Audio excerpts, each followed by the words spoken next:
Hey guys, welcome back to the Readers. I hope you are having an amazing day. Let's get right into the stories. The first one is Pro-Revenge Story. This is a very old revenge from when I was a teenager in the 2010s. There were only a few dedicated PC gamers around at the time, and without good internet connections in our rural area, it was hard to get hold of new games. My friend Alex and I bought digital game codes from overseas websites because local stores didn't sell many, but these weren't cheap. We'd trade access to our Steam libraries with each other and would share the DRM workarounds, so this made it semi-affordable for us. A new kid named Tyler joined our class, however, and his uncle had tons and tons of games we didn't have. We offered to trade games with him and gave him access to our Steam libraries for him to download, and in return we got corrupted download links, missing activation codes, etc. After a few months of this, we had received not a single working game while he had gotten all of our games, Cities, Skylines, Portal 2, The Walking Dead series, etc. And some he even somehow managed to mess with our accounts. "Dude, what happened to my Walking Dead save files?" I asked him one day after school. Tyler just shrugged. "No idea, man. Maybe your computer's just trash. We had enough, and we wanted to get revenge, but we didn't know how." Now, the 2010s were known for many HIV awareness campaigns after several celebrities came out as HIV positive around 2015.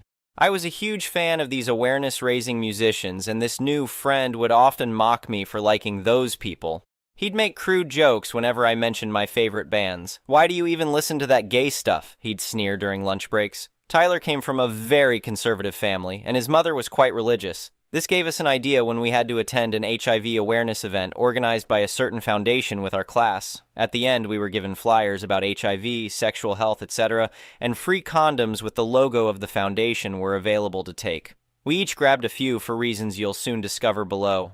Alex and I were among the very few with decent printers at home, so we got this idea to screw Tyler over. We created a fake letter addressed to him, pretending we were the HIV Foundation, copying the logo and everything to make it look as authentic as possible.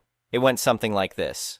"Dear Tyler, thank you for your letter. We understand it's difficult being open about being homosexual, and you have many questions after the event you attended with your class. Please find enclosed a flyer which should answer many of your questions as well as some condoms. Please practice safe sex at all times." We enclosed all the flyers we had gotten at the event as well as the condoms and mailed it to Mr. Davidson to guarantee his father would open the letter first.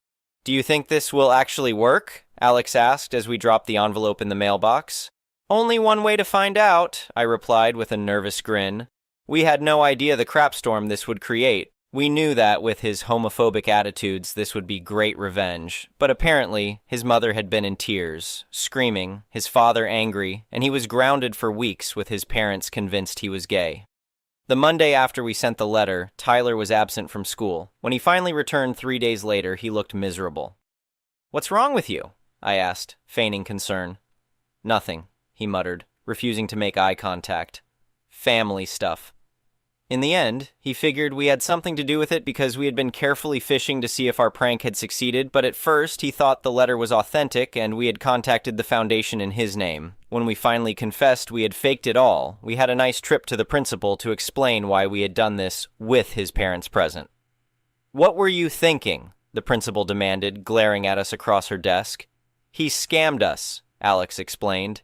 "He took all our games and never gave us anything that worked in return." Tyler's father turned to him. "Is this true?" Tyler just stared at his shoes. "It's still the best revenge I ever took in my life, even though it was about 10 years ago.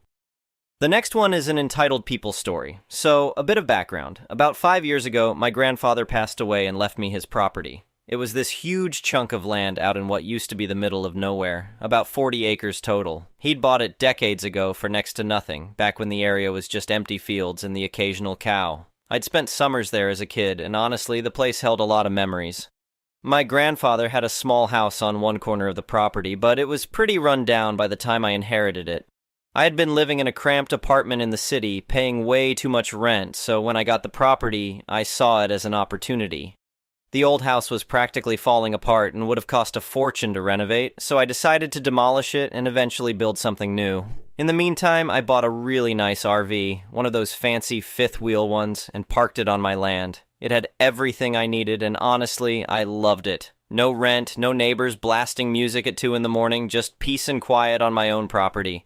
Now here's where things get interesting, and where I was apparently completely oblivious to what had been happening around me. Years before my grandfather died, he'd sold off about 20 acres on the far side of his property to a development company. I vaguely knew about this from family discussions, but I never paid much attention to the details. That 20 acres got turned into a planned community, one of those cookie-cutter neighborhoods with identical houses and strict rules about what color you can paint your mailbox. They called it Meadowbrook Estates, which was hilarious because there was no meadow and no brook anywhere nearby. The development had its own HOA, which governed those 20 acres and the houses built on them. My remaining 20 acres, where I was living in my RV, was completely separate. Different parcel, different everything. I had my own driveway entrance on a different road, my own utilities, the whole deal. There was technically a property line between us, marked by an old fence my grandfather had put up, but you could barely see it through the overgrown bushes. I'd been living there peacefully for about 8 months when I got my first letter from the HOA. It was addressed to the resident at my address and informed me that I was in violation of Section 7, Paragraph 3 of the Meadowbrook Estates HOA bylaws, which prohibited residents from using recreational vehicles as primary residences.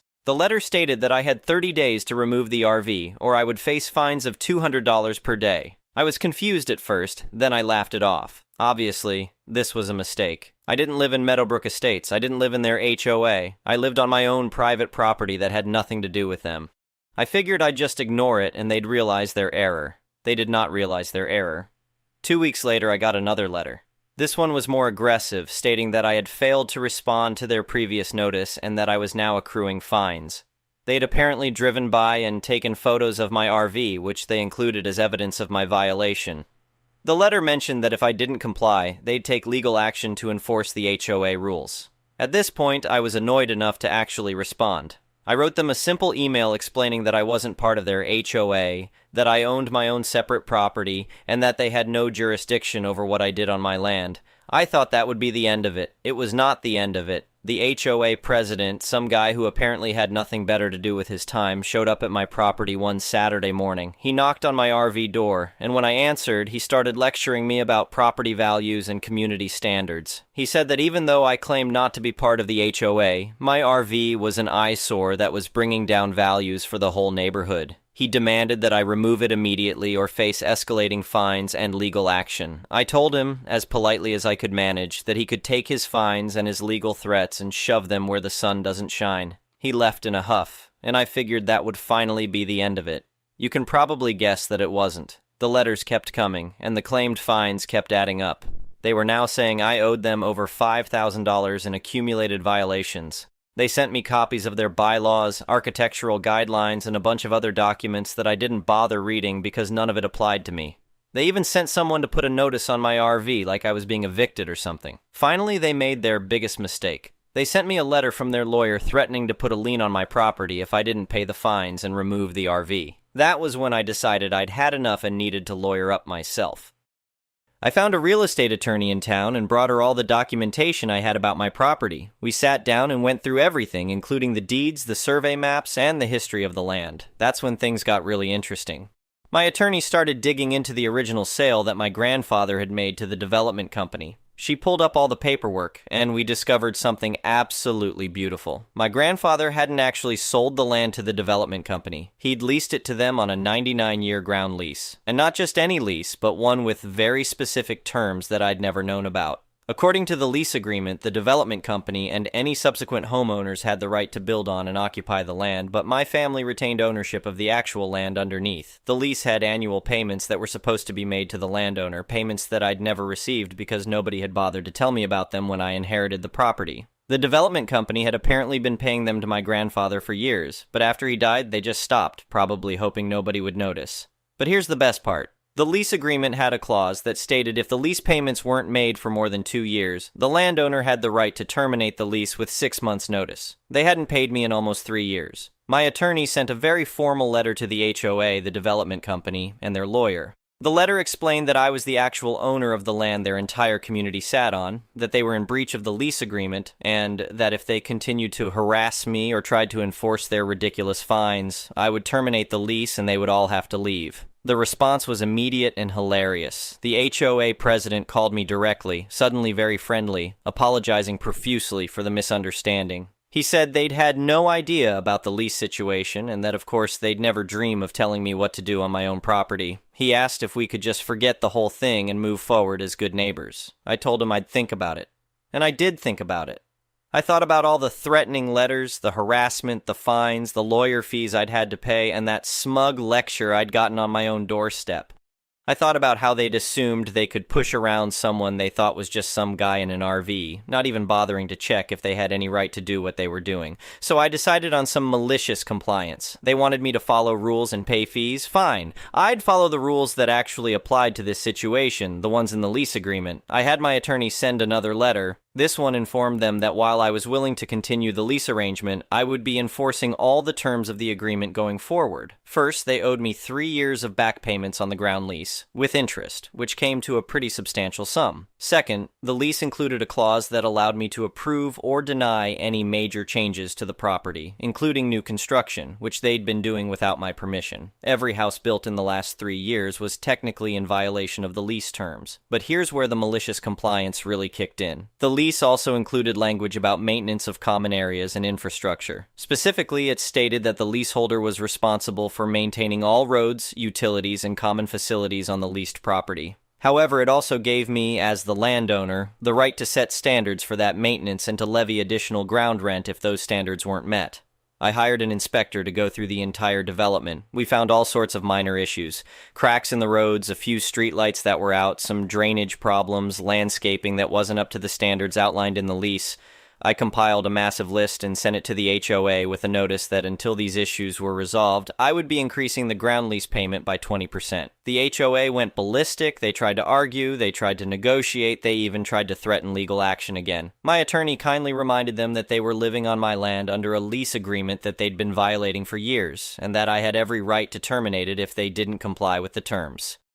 They paid the back rent, they fixed all the maintenance issues, they started making the annual lease payments on time with a little extra for my trouble. The HOA president sent me a formal written apology and assured me I would never hear from them again about my RV or anything else I chose to do on my portion of the property, but I wasn't quite done. Remember that 20% increase in ground rent I'd demanded? Well, the lease agreement stated that ground rent increases had to be passed on to the individual homeowners as special assessments. So every single person in Meadowbrook Estates got a surprise bill because their HOA had decided to pick a fight with the guy who literally owned the ground under their houses. The HOA president resigned shortly after that. I heard through the grapevine that a lot of the residents were pretty upset with him for creating such an expensive mess over something as stupid as someone else's RV that wasn't even in their community. They ended up having to hold a special meeting to explain to everyone why their assessments had suddenly gone up, and apparently it did not go well for the board members involved. As for me, I'm still living in my RV on my land, and I eventually did start building my house. The construction is going slowly because I'm doing a lot of it myself, but I'm in no rush. The RV is comfortable, the view is great, and every month I collect a nice check from the HOA for the privilege of existing on land I own. I even waved at the new HOA president the other day when I saw him driving by. He waved back very enthusiastically. Funny how respectful people get when they remember you're their landlord. The whole situation taught me an important lesson about reading the fine print and knowing your rights. It also taught the HOA an expensive lesson about making assumptions and picking fights with people before checking if you actually have any authority over them. They wanted me to comply with their rules, and I did. Just not the rules they thought applied. Sometimes malicious compliance isn't about breaking the rules, it's about enforcing the ones that actually matter. The next one is a petty revenge story. I worked an engineering contract for a while. They were pretty open-ended, like a lot were, with a vague but not binding length specified, kind of like, this contract is expected to be for 12 months, but it is at will of the employer and could end earlier or be extended further. But for those that do that kind of work, usually they stick to the vague timelines, and a lot of well-performing contractors get extended. Anyway, one day our team of 10, all contractors managed by one full-time employee, let 3 of the contractors go, and they had me do it. Technically, I was running that team, but I was a contractor too and not in charge of any firing like that. So they were told, this is your last day at 4 p.m. Me and another contractor asked our sponsor, hey, how come we didn't give those guys any notice? He said brightly, that's why we hire contractors, so we can cut them loose at a moment's notice whenever we want to. We didn't love that answer. Also, it was a weird thing to say to 2 other contractors. He basically told us we'd get no notice and be let go instantly someday. Anyway, long story short, that other contractor was a very sharp guy. He started interviewing and got another job. He told me about it, and I didn't tell anyone else. It started in a few weeks. He just kept right on working the contract job, and was right in the middle of a bunch of work that only he understood. At 5 p.m. on his last day, he just stood up, grabbed his laptop/mouse/docking station, walked to our sponsor's desk and set them down. He just said brightly, "Hey, thanks for everything, this is my last day." The guy said, "Wait, you're leaving?" And he just said, "Yes, thanks," and walked out. That was it. He did also hit send on a more official last day email at the same time, too. It was really funny. His work was half done. He didn't answer any calls or questions about it, and it took us like a month to figure it all out and get that project back on track. If the sponsor hadn't been so delighted about being able to fire contractors at any second, that guy would definitely have given a nice 2-week notice and worked to have a smooth handoff of his work.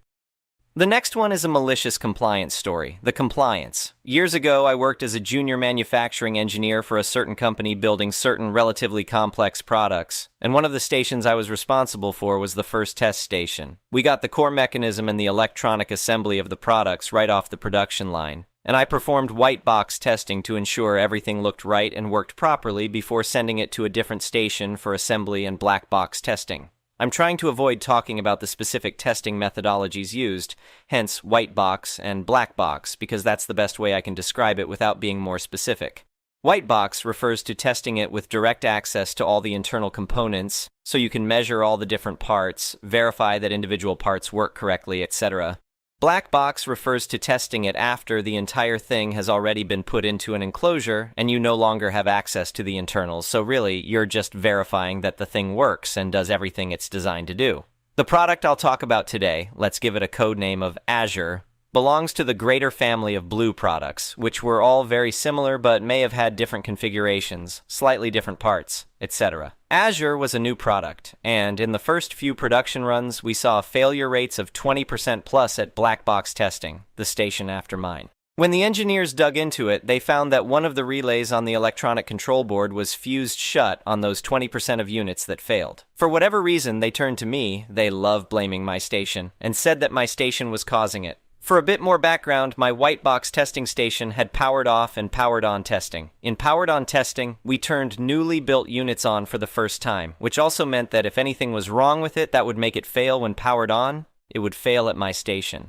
That's why I was always careful to make sure that the initial powered off testing was thorough enough to cover as many of my bases as possible, so that when I powered it on for the first time, the unit wouldn't blow up. The design engineering team apparently didn't believe that. They were convinced that when I powered on Azure units for the first time at my station, the initial power surge was sending a big current spike through the relays, which was causing them to fail. Their proposed solution was to simply eliminate powered on testing during white box testing. This was a terrible idea, so I argued against it. 1. The power supply in my test jig is set to be as closely matched as possible to the actual power supplies we send out with these units into the field. That means if there was a power surge that was causing the failures, it's a design issue and would be occurring with units out in the field if I didn't power it on during white box. Design engineering team said that no, it must be an issue with my tester because they didn't believe there could be anything wrong with their design. 2. I pulled up the datasheet for that relay and showed that it was physically impossible for that relay to fuse, in the circuit configuration it was placed in, with the amount of voltage my test jig could supply.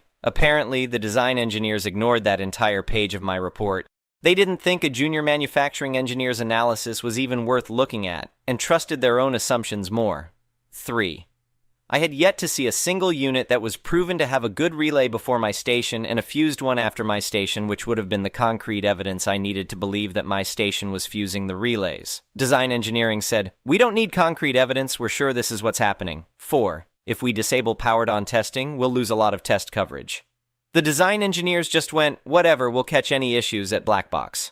This was a bad idea because our black box tester, while it could tell us that the unit wasn't working, could not tell us what part in the assembly was causing it not to work. Units that failed white box had a 70% successful repair rate. Units that failed black box had 10%, at least without going back through white box. 5. Finally, I argued that we had other products in the blue family that went through the exact same test jig, using the exact same relay in the exact same circuit configuration, and hadn't seen any issues before. That last argument I made was a big mistake. What I said was, we have other blue family products going through that same jig with no problems. What the design engineers apparently heard was, we have other blue family products going through that same jig, and they're all killing relays, and Subway Smoothie hasn't noticed yet because he's incompetent. They came back at me twice as hard.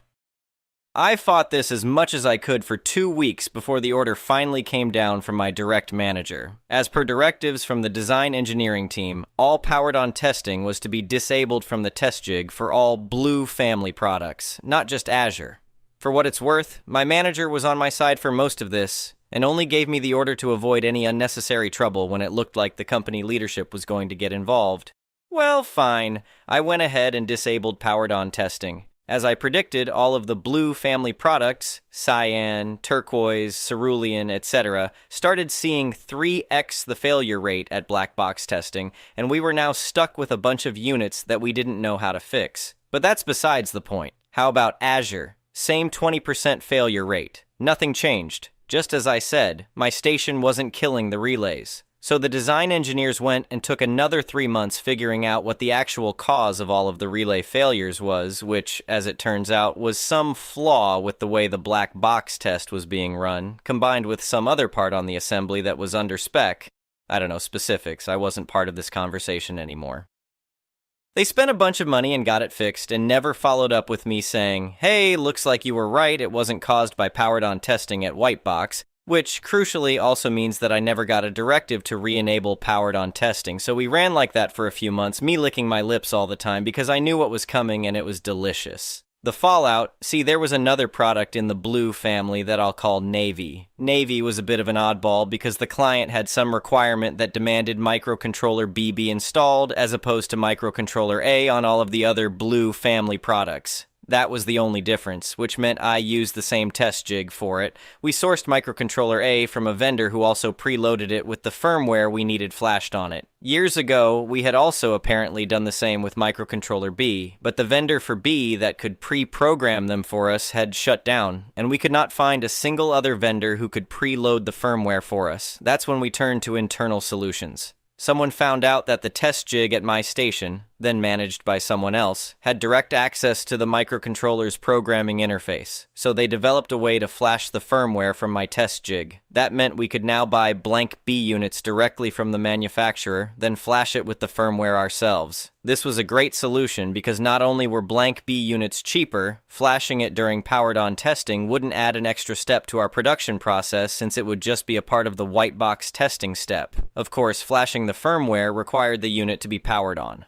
All of this happened years before I had joined the company, and before most of the current crop of design engineers were involved with this project. This was, in fact, documented, but all of these products had gone through hundreds of ECNs, basically formal engineering notifications that something has changed with the product. And nobody was reading through hundreds of them to familiarize themselves with the entire history of the product. When they demanded I disable powered-on testing on all blue family products, this microcontroller programming step for Navy was also disabled, meaning any Navy units we built would make their way over to black box testing with a blank microcontroller. I knew, but that was only because I knew exactly what my test did. I also knew that this was documented in an ECN from 8 years ago. I was probably the only person involved that knew, and I didn't say a word. After several months of not building Navy, a new production run finally starts. The newly built units pass my white box, powered off testing. They then made their way over to black box testing and boom, 100% failure rate. What's more, this failure was a particularly tricky one because as far as the black box tester was concerned, the unit could not even turn on. The reason was that the microcontroller in question held the firmware that controlled power delivery for the entire electronic assembly, so without that firmware, nothing worked. No lights, no output, no fans, no nothing. Which means they had a hell of a time trying to figure out what the issue was. That entire department went into firefighting mode, with everyone losing their minds over why this product we had produced for nearly a decade with high yields was suddenly failing at a rate of 100%. Not me. I was happily running production for other products. It dragged on for months, with the design engineers pursuing a dozen different leads and all of them fizzling out. Surprisingly, nobody ever approached me because I guess their theory for everything was white box powered-on testing kills units, and now that they had already asked me to disable powered-on testing, they had no other theories for how I might have been affecting things. As far as they were aware, there was no problem with white box testing. I just sat back and pretended I wasn't even aware of what was going on while everything was melting down around me. The reveal. I decided that the moment someone asked me about it, I'd reveal everything. So several months down the line, when someone finally brought it up to me during casual conversation, I spilled it. Them. Hey, did you hear about all the Navy units not turning on at Black Box? Me. Oh no, I didn't. Could it be because we're no longer programming the microcontroller at White Box? Them. What? Me. What? Within a day, I was called into a meeting with everyone, my direct manager, his manager, a few of the other manufacturing engineers, quite a few program managers, the design engineering team, even a VP, and told to explain myself. Me. Well, I was told in no uncertain terms to disable powered-on testing a few months ago, and microcontroller programming is part of that process. I assumed that when the call was made, everyone was aware of the implications of taking such a drastic measure. I figured you had found a new vendor to pre-program the microcontroller bees or something. Design engineers. You never told us. Me. Yes, but I couldn't describe all of the hundreds of potential new failure modes skipping powered-on testing would now introduce. It would have taken me all week. The fact that Whitebox programs the microcontroller during powered-on testing is documented in ECN #2082. Didn't you read that? I got off scot-free from that meeting. However, this then led to the VP, who was a former engineer by the way, investigating why the design engineers had called for powered-on testing to be disabled, which revealed that 1. They had ignored my well-founded, technically sound opinion, despite the fact that I was supposed to be considered the subject matter expert on whitebox testing. 2.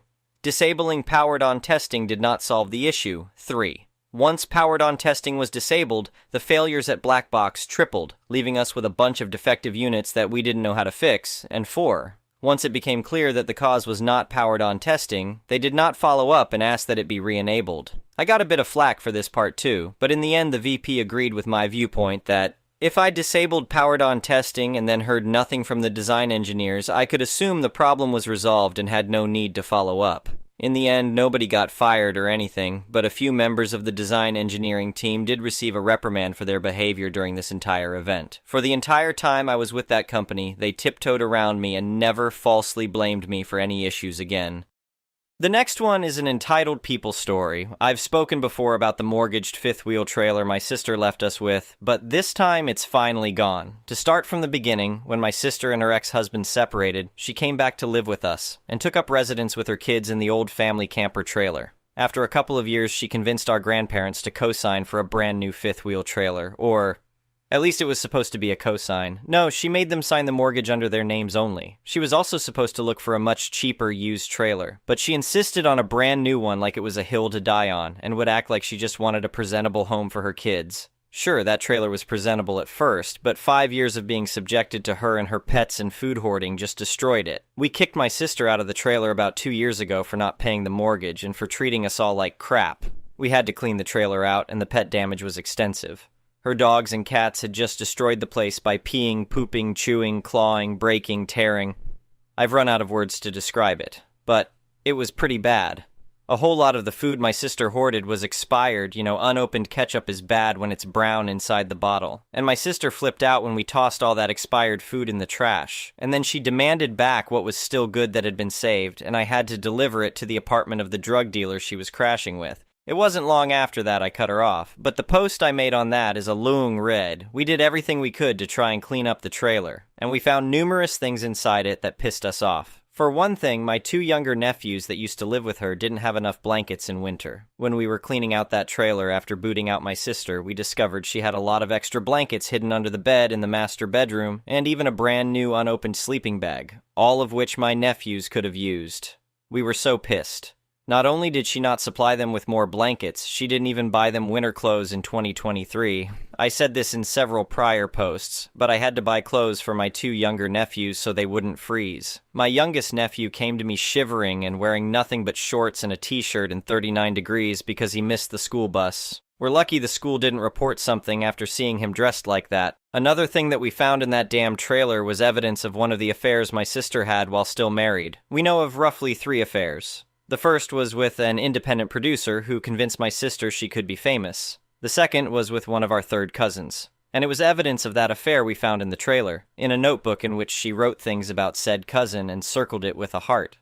The third affair was possibly with teenagers, and my sister begged our parents to bring her a morning after pill for it. They found her in the park with 2 teenage boys. There were possibly other affairs, but we don't have any proof, and my sister had the audacity to cry to me for years that she'd never cheated and doesn't do that sort of stuff. As far as I'm aware, she still thinks I don't know. The damage to the trailer my sister caused was so extensive that a dealership refused to take it unless we sold it for next to nothing. According to the dealership, pet damage, urine damage, rust damage, dry rot, floor delamination, roof damage, water damage, carpet damage, appliances needed repair, 1 TV broken, needed new tires even though they were brand new with the trailer. The septic tank was and still is full of years of crap because it was never emptied. The exterior awning was broken, and weather damage from my sister constantly leaving an exterior storage panel open because it had a mini fridge where she kept her beer. The guy from the dealership also claimed to have smelled mold, even though we'd cleaned every inch of that trailer. We'd even hired a professional steam cleaner to clean the trailer.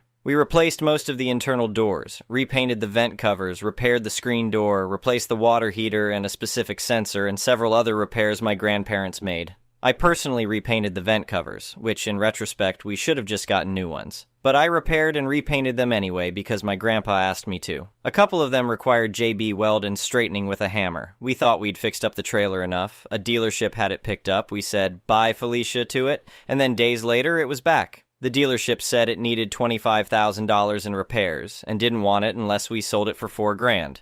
The damn thing still had around $50 owed on it. We were practically tearing our hair out trying to figure out what to do about the trailer because it'd destroy my grandparents' credit if they defaulted, and the bank could still potentially come after them for the debt. Then an older cousin of ours from California stepped in and said he'd buy it because he's got a second property in Southern Oregon without a house on it, and he loves a project. Now he's taken over the payments and made numerous more repairs. The other day, though, he finally hauled that damn trailer out of here. He didn't take it far, just to my grandparents' house. But it's not on our property anymore, and it's not coming back this time. Hallie ducking Luja. My cousin, though, he kind of broke one of the rear windows on his truck, turning the trailer too tight. That trailer is just cursed. Either way, we're just super glad the trailer is gone. Every time we looked at it, it brought us misery remembering what my sister put us through while she lived in it. Currently, my sister is jobless for over 2 years now, drug addicted and only surviving off the kindness of her only 2 remaining friends, both of which are almost as bad as she is. Anyway,